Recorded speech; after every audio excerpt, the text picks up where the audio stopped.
Est-ce qu'on peut écouter le sage? La paix, ce n'est pas un mot. Sage à quoi même?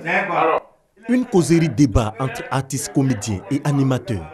L'actualité sociopolitique décortiquée avec humour dans Place Publique, émission satirique de la radio Fréquence 2.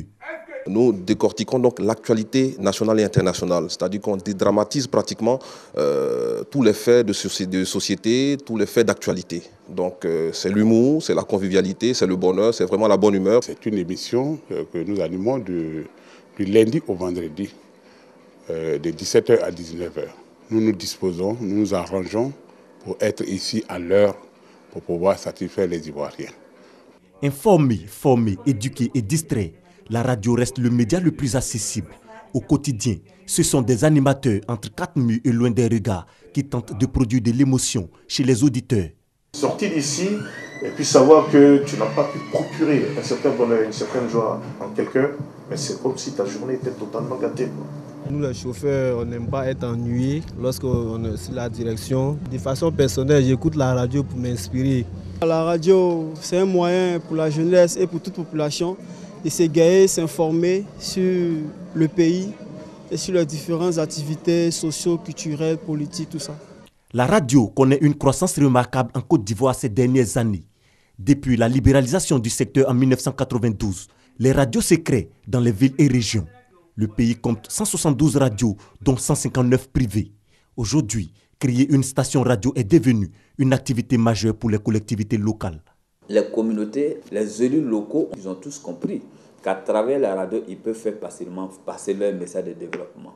Ils peuvent atteindre facilement leur population, qui peuvent communiquer facilement avec leur population, qui peuvent aider au règlement des conflits à l'intérieur de leur population. Chaque région de la Côte d'Ivoire a sa radio.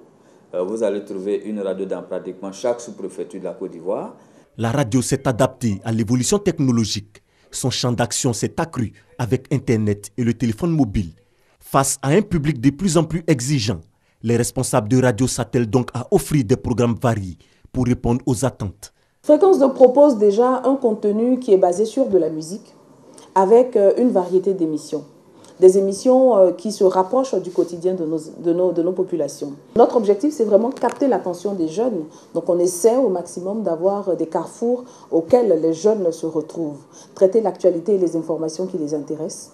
Avoir beaucoup de musique, recevoir les artistes. On a une émission par exemple comme Expression Jeune. On a plusieurs projets sur lesquels on travaille. On essaie vraiment de nous adresser à un public précis, avec un message précis, de sorte qu'ils s'identifient à nous et se reconnaissent en nous.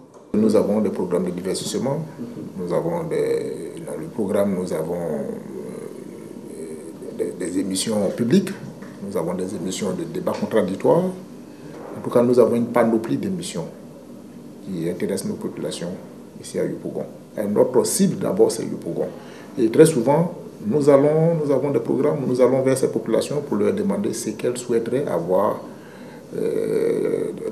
sur la radio, ce qu'elles souhaiteraient entendre sur la radio, parce que c'est pour elles que nous faisons la radio. Si la radio demeure un outil indispensable de développement et de dialogue social avec du contenu attractif, le secteur cependant n'échappe pas à des difficultés. On a un problème de financement au niveau de nos radios.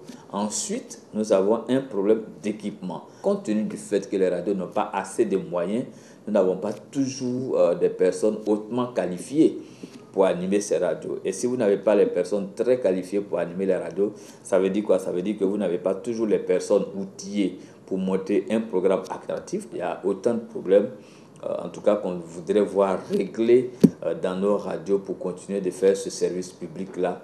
Rassembler les communautés et renforcer la cohésion sociale, le pouvoir de la radio est reconnu comme universel. C'est donc un média incontournable pour une société en construction. Depuis novembre 2011, l'UNESCO lui a dédié une journée, la journée mondiale de la radio célébrée le 13 février de chaque année. Thème retenu cette année, la radio c'est vous.